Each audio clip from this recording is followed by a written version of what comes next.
नमस्कार। अपने रणथंभौर ट्रिप के अंतिम पड़ाव पर अब हम चल पड़े हैं भानगढ़ की तरफ। दोपहर में हमने सवाई माधोपुर में अपने रिजॉर्ट्स में लंच करने के बाद और वापस नीमराना की तरफ, तो रास्ते में ही ऑन द वे थोड़ा सा रोड से हट के भानगढ़ पड़ता है, तो हमें लगा कि इसकी भी साइट सीन करनी चाहिए।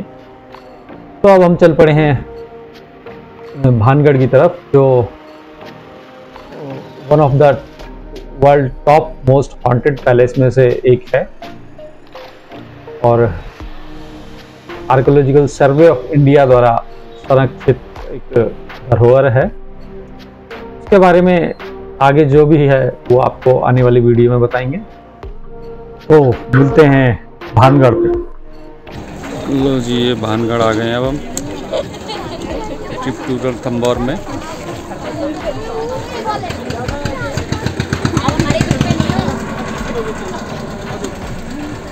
दोस्तों, हमारे भारत के हॉन्टेड प्लेसेस की जब बात होती है तो उसमें भानगढ़ किले का नाम सबसे ऊपर आता है। राजस्थान में मौजूद इस 500 साल पुराने किले का लोगों में कुछ ऐसा खौफ है कि यहाँ पर लोग दिन में भी जाने से कतराते हैं और यहाँ तक कि कहा जाता है कि रात के समय में जो कोई भी इस किले में जाता है वो फिर कभी भी वापस लौटकर नहीं आता। इसीलिए सरकार ने भी खुद बाकायदा बोर्ड लगाकर रात के समय में इस किले में जाने से प्रतिबंध लगाया हुआ है। दोस्तों, भानगढ़ के इस किले का निर्माण आमेर के शासक राजा भगवान दास ने सन 1573 में अपने छोटे बेटे माधो सिंह के लिए करवाया था। उस समय यह किला पूरी तरह से खुशहाल हुआ करता था और इस किले के अंदर व इसके चारों तरफ लोगों की घनी आबादी रहा करती थी। लेकिन फिर अचानक एक ऐसी अनहोनी हुई जिससे कि इस किले की खुशियां हमेशा के लिए खत्म हो गई और एक समय खुशहाल नजर आने वाला ये विशाल किला एक भूतहा जगह में बदल गया। लोगों के मन में इस किले का ऐसा खौफ बैठ गया कि उन्होंने इसे छोड़ना शुरू कर दिया, जिसका नतीजा यह हुआ कि यह किला और इसके आसपास का इलाका पूरी तरह से वीरान हो गया। यहाँ तक कि आज भी ये किला सैकड़ों सालों से इसी तरह से वीरान पड़ा हुआ है, जो कि दिखने में बेहद ही खौफनाक नजर आता है। इसके बारे में लोग यह बताते हैं कि किले से लोगों के चीखने, चिल्लाने, रोने और घुंघरुओं की रहस्यमयी आवाजें आती हैं। साथ ही बहुत से लोग यह भी दावा करते हैं कि जो कोई भी इस किले में रात के समय गया है वो फिर कभी भी वापस लौटकर नहीं आया है और यही वजह है कि दिन में भी बहुत कम लोग ही इस किले के अंदर जाने की हिम्मत कर पाते हैं। अब ऐसे में ये सवाल तो मन में जरूर आता है कि आखिर इस किले के साथ ऐसा क्या हुआ था कि इसको इस तरह से शापित और भूतहा माना जाने लगा। असल में इस किले के हॉन्टेड होने के पीछे लोगों द्वारा एक नहीं बल्कि कई अलग अलग कहानियां बताई जाती हैं, लेकिन उन सभी में सबसे फेमस, जिस पर लोगों द्वारा सबसे ज्यादा भरोसा किया जाता है, वो है राजकुमारी रत्नावती की कहानी। कहते हैं कि जब इस किले का निर्माण करवाया गया था तब इसमें रत्नावती नाम की एक बेहद खूबसूरत राजकुमारी रहा करती थी। उस समय राजकुमारी रत्नावती की उम्र 18 साल थी और उनकी खूबसूरती की चर्चाएं दूर दूर तक हुआ करती थी। उनकी सुंदरता की वजह से ही बहुत से अलग अलग सियासतों के राजकुमार उनसे शादी करने की इच्छा रखते थे, जिसके चलते अक्सर ही राजकुमारी रत्नावती के लिए शादी के प्रस्ताव आते ही रहते थे। लेकिन राजकुमारी ने तब तक किसी के भी प्रस्ताव को स्वीकार नहीं किया था। अब एक बार राजकुमारी अपनी कुछ सहेलियों के साथ खरीदारी के लिए बाजार गई हुई थी और बाजार में वो इत्र की एक दुकान पर रुकी और वहां से अपने लिए इत्र खरीदने लगी। इतने में ही उस दुकान से कुछ दूरी पर खड़े सिंघिया सेवड़ा नाम के एक व्यक्ति की नजर राजकुमारी पर पड़ी। सिंघिया सेवड़ा उसी राज्य का रहने वाला था और वो काले जादू का महारथी माना जाता था। राजकुमारी रत्नावती की सुंदरता को सिर्फ एक नजर में देखते ही सिंघिया उन पर पूरी तरह से फिदा हो गया और वो टकटकी लगाए राजकुमारी को घूरता रहा और उसी पल उसने अपने मन में यह तय कर लिया कि वो राजकुमारी को किसी भी कीमत पर हासिल करके रहेगा। अब चूंकि वो तंत्र मंत्र और काला जादू जानता था, इसीलिए उसने राजकुमारी के पसंद किए हुए इत्र की बोतलों में से एक बोतल चुपके से उठाई और उस बोतल पर कुछ तंत्र मंत्र करके उसे धीरे से वापस उसी जगह पर रख दिया। असल में वो अपने तंत्र विद्या की मदद से राजकुमारी को अपने वश में करना चाहता था और उसका ये प्लान काफी हद तक सफल भी हो गया, क्योंकि राजकुमारी ने उसे इत्र के साथ छेड़छाड़ करते हुए देखा भी नहीं था। और फिर राजकुमारी इत्र की शीशी लेकर अपने किले की तरफ वापस जाने लगी। साथ ही सिंघिया सेवड़ा भी छिप छिप कर राजकुमारी का पीछा करने लगा। हालांकि अभी राजकुमारी सिर्फ कुछ दूर पहुंची ही थी, तभी उनकी एक सहेली ने उन्हें बताया कि एक अनजान व्यक्ति ने इत्र की शीशी पर तंत्र मंत्र किया हुआ है। असल में राजकुमारी की उस सहेली ने सिंघिया सेवड़ा को इत्र की शीशी पर काला जादू करते हुए देख लिया था, लेकिन वो डर की वजह से दुकान में कुछ भी नहीं बोल पाई थी। अब राजकुमारी को जैसे ही काले जादू की बात पता चली तो उन्होंने वो इत्र की शीशी रास्ते में पड़े हुए एक विशाल आकार के पत्थर पर दे मारी।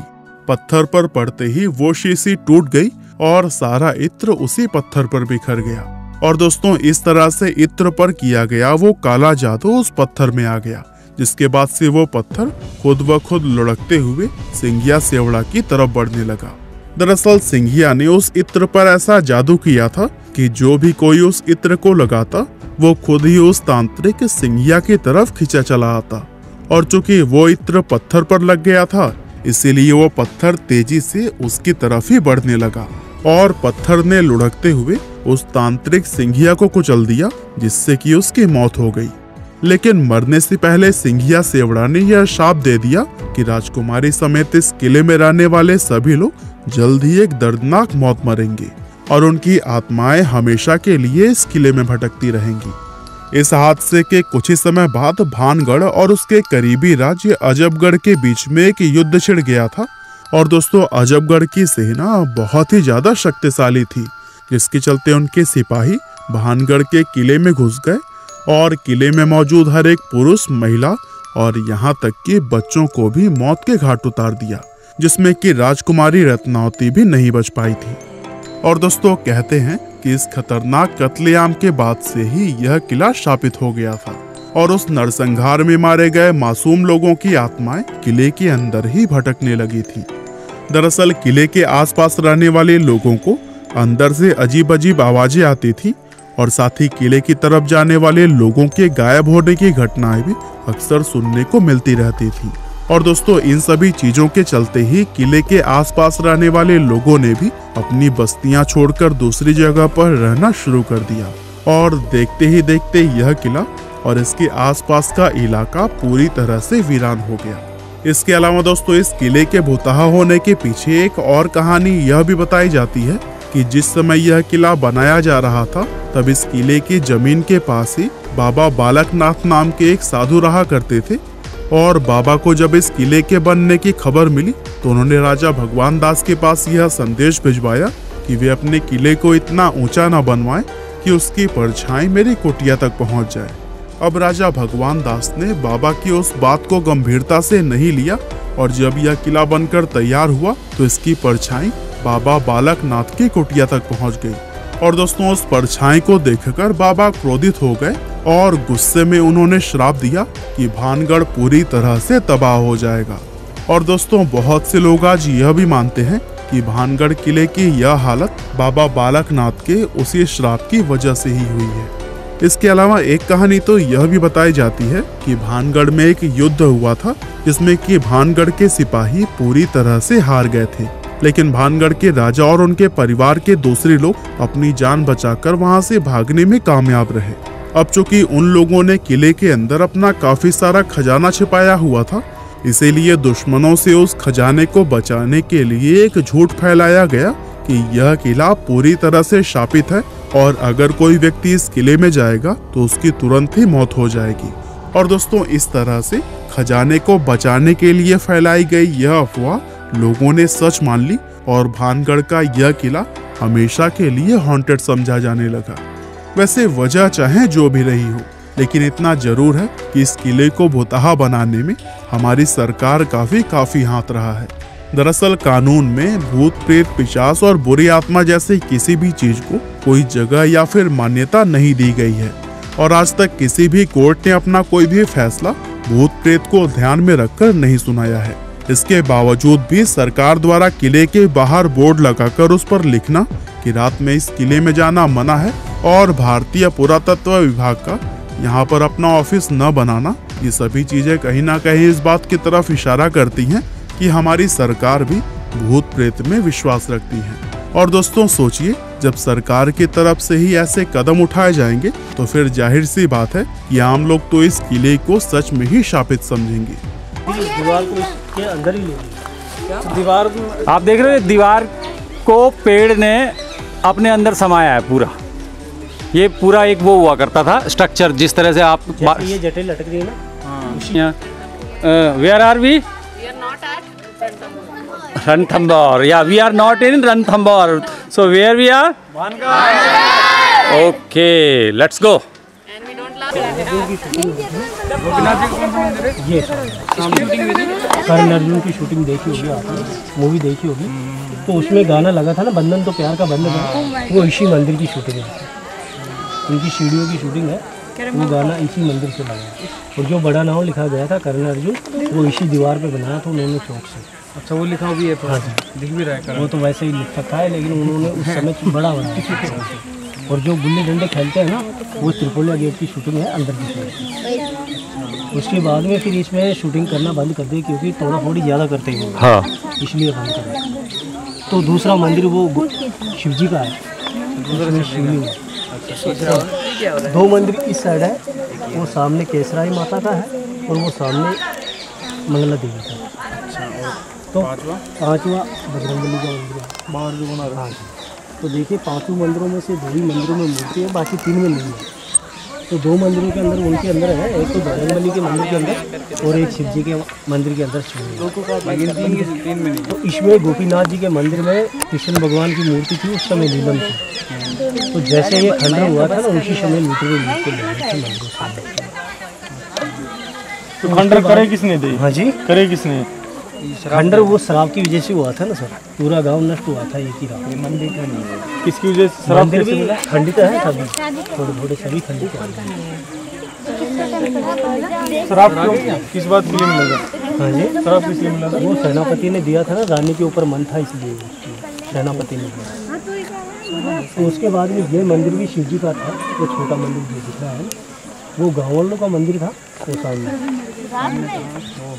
और वो छतरी सी दिखती है। और वो मैम चलिए फिर से एक बार इनको कॉल करके बताइए कहाँ है भाई हम? हाँ, we are not in, we are very good. Okay, कहाँ पर हैं भाई हम अब? Good good. तो आप भूत दिखा आपको किसी को? So you want to stay in night? Yes. Oh my God. तो जी ये हम पहुंच गए भानगढ़ में, वर्ल्ड टॉप 10 हॉन्टेड प्लेसेस में से वन ऑफ देम भानगढ़।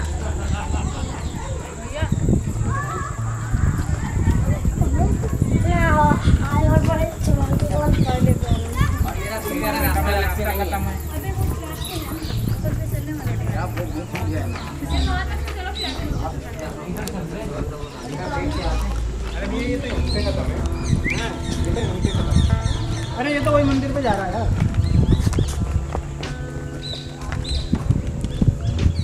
और बैठे हैं लोग अभी इंतजार में।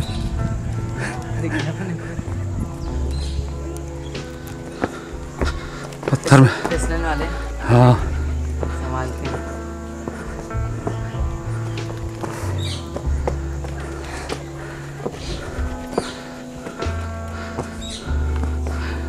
ये फिसलन पहले से ही था तो हो गया। चल चल के हो गया।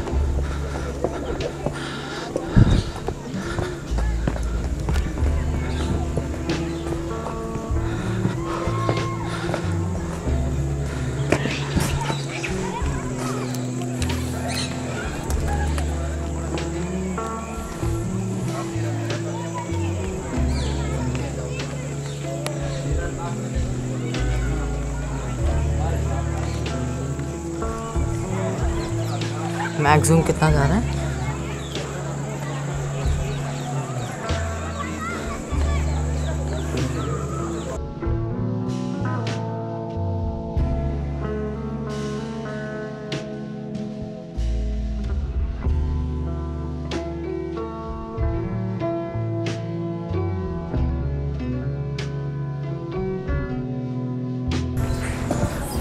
चमगादड़ की बैट्स की बोला था ना, इसके अंदर चमगादड़ इतने हैं कि उनकी बैट्स की वो आती है, बैट्स की बीट की।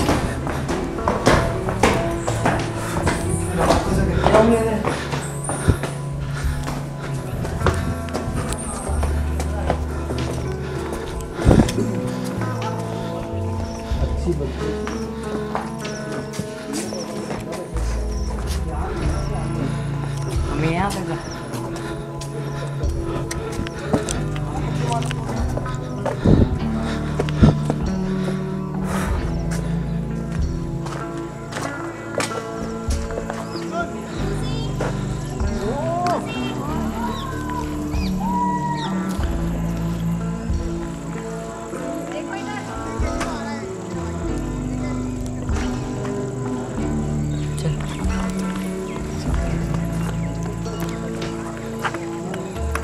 ऐसे हमारा होटल देखिए ज़्यादा दूर तो वो देख 5 जो बोले थे ना मंदिर है। हाँ 1 2 3 4 5 नीचे हनुमान मंदिर।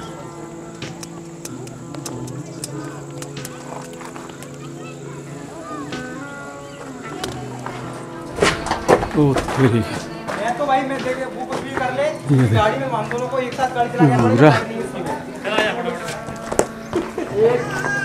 कह रहे थे ना गिर गई। चलो आगे वाह अरे मुझे पता है क्या पूरा खंडर हो गया थे। अपना ये अपने पास रख ये छतें थी इनके ऊपर। नीचे झुक के ली थी झुक के तू कोई नहीं है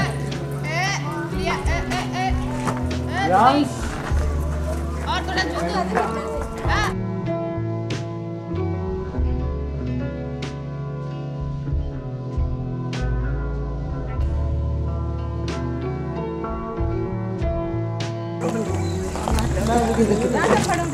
आ जाओ बाल खोल लो ये बाल ऐसे आएंगे इधर से ही होना है।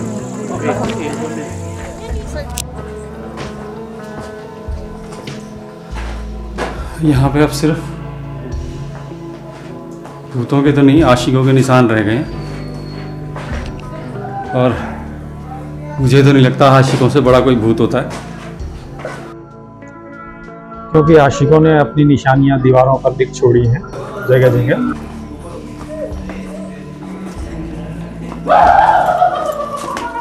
ओ माय गॉड, ये तो भूतों वाली हंसी है। Once more once more.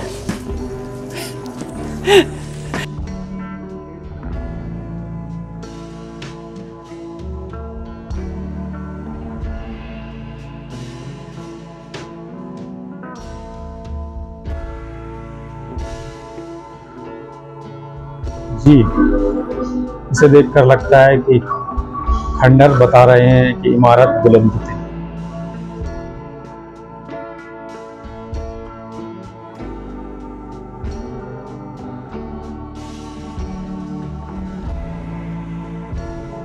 जी,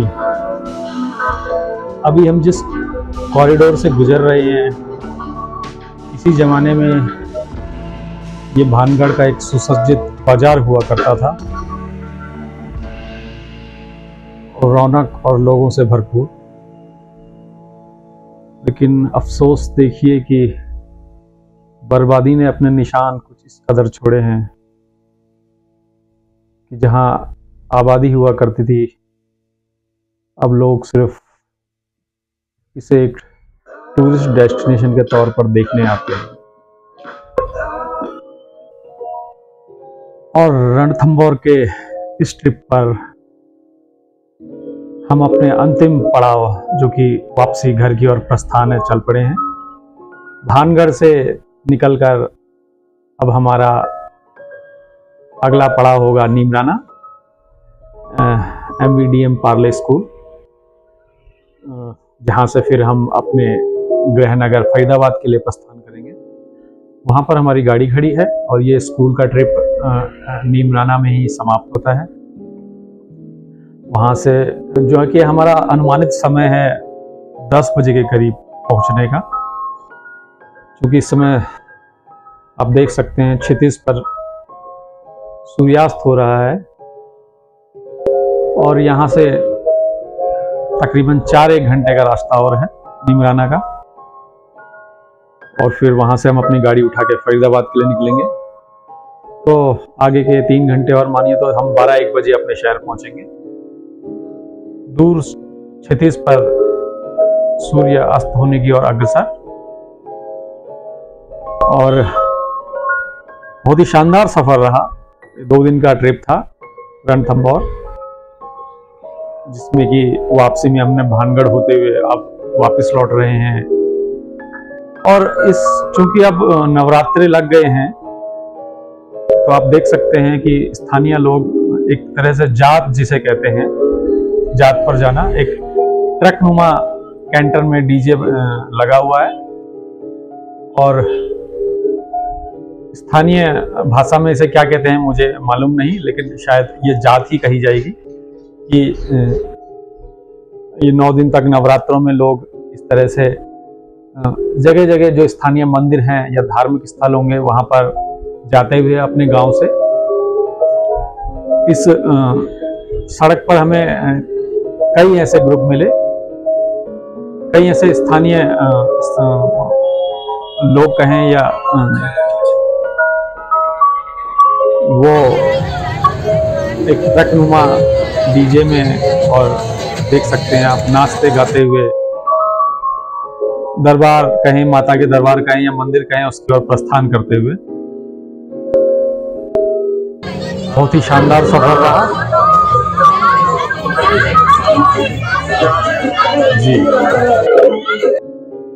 जी। तो चलिए आपको छोड़ जाते हैं एक उसी गाने पर जिससे ये सफर शुरू हुआ था, इन बच्चों के साथ।